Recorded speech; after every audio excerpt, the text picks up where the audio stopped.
Kapag walang nakita, huwag mong isipin na walang ginagawa ang Diyos, na walang nagbabago. Huwag mong ibase sa nakikita mo ang solusyon ng problema mo dahil nag-umpisa na siya. Hindi mo lang alam. Kasi kung gusto mo ikaw na naman ang masusunod, ikaw na naman ang gagawa ng solusyon, tapos kung nagkaroon na naman ng bagong problema o kaya lumala, ibibigay mo na naman sa Diyos. Hindi ganun yun. Hindi tiwala ang tawag doon.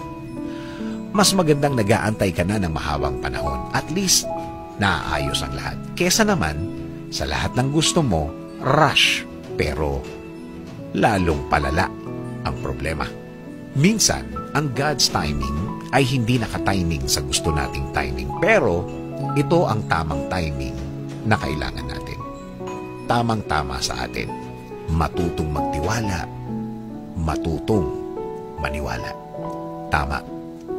Matutong magtiwala.